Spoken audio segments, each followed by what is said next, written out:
All right, everybody, so welcome back to another episode of Colton Posey Fishing, and today we're going to be doing another lake breakdown. But this is not one of those lake breakdowns where it's just, oh, this is just a tough day, we caught a lot of small fish, whatever the case may be. That's not it.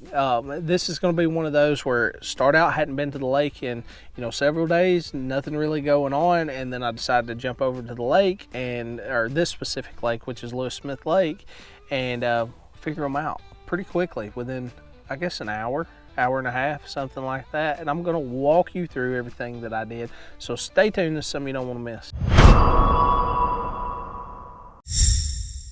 So before we jump into anything, guys, if the video helps you at all, make sure to hit that thumbs up button. It helps me out a ton.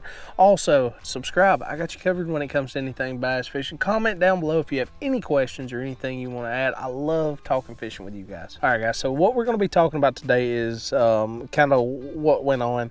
I show up to the lake, which is Lewis Smith Lake. I hadn't been here in a hot minute, and I decided to, just do something a little different. I'm gonna chase fish in the creeks, because the last time I was up here I was catching fish in the creeks and stuff like that, secondary points, all that good stuff.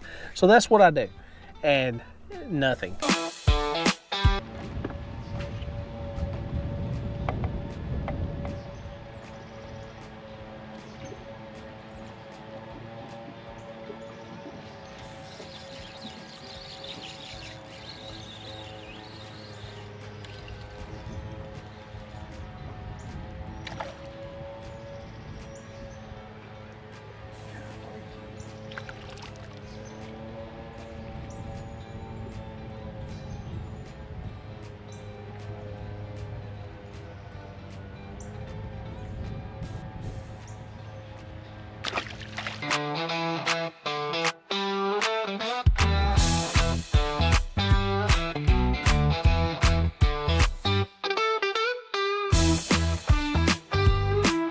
I mean, nothing. I caught a few fish, dirt shallow and some buckbrush off a spinner bait. I caught one off a mayor. I caught one off a mayor.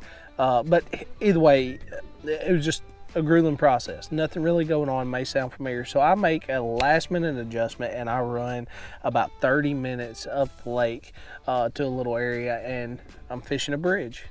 And on this bridge, I smoke them. And as you'll see in the video, and I'm catching them on drop shots, and I'm catching them on flutter spoons.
And one of the biggest things I want to talk about with that drop shot, okay, number one, I'm throwing a Damiki armor shad, okay? So I'm not putting a worm, a robo worm, or anything like that on it. I'm throwing that Damiki armor shad, so I'm trying to mimic those bait fish really well. Translucent, we got super clear water, we got some pepper flake in the armor shad, but you know, either way, 8-pound test, 10-pound braided line. It's super simple setup, super limber rod, extra light, it's just a drop shot rod, nothing huge, and I'm throwing that 5/16 ounce pencil weight.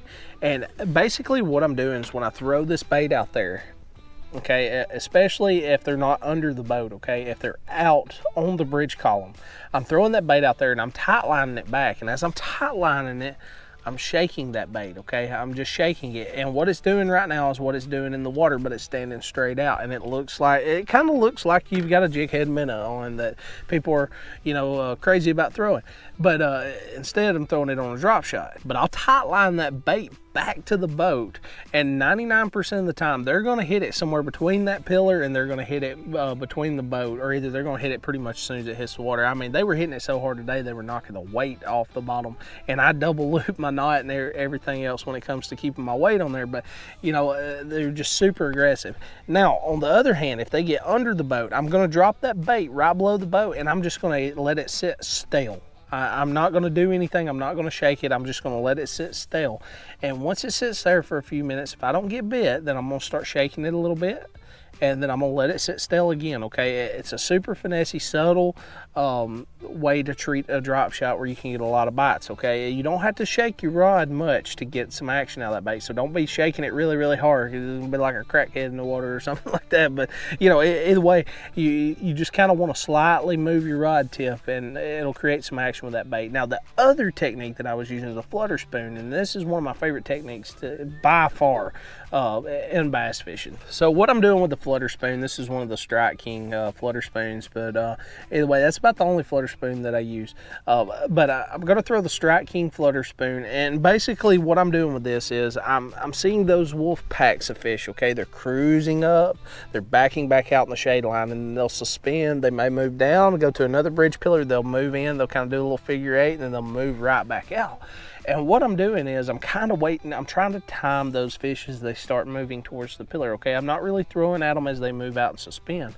I'm throwing that bait up towards the pillar, and just, you know, you want to aggressively pop it. You'll see it in the video, exactly what I'm talking about. A couple pops, let it flutter for a minute, couple pops, let it flutter for a minute, and most of the time you're not going to feel that bite, but what's going to happen is when you go to pop it, that rod's going to load up, and when it loads up, you better hold on. So guys, that's it. Super simple. You know, move out on the main, start fishing bridges and stuff, start getting bit. We're seeing a lot of those post-spawn fish move up, so this is a great time to catch those big girls as they move back from, you know, spawning. They're very, very hungry and stuff like that. So especially if you're on a herring lake, I mean, this is a great time to hit areas like that, docks and stuff like that on the main lake, bluffs, the whole 9 yards. It's just a great time to be on the water because they're typically super aggressive. Now, they may key in on just 1 or 2 baits, but once you find those 1 or 2 baits, you better hold on because you're going to smoke them. But either way, guys, if the video helps you at all, make sure to hit that thumbs up button. It helps me out a ton. Subscribe down below. I got you covered when it comes to anything bass fishing. And comment if you have any questions, anything you want to add, or you just want to talk fishing. I love hearing from you guys. See you next time.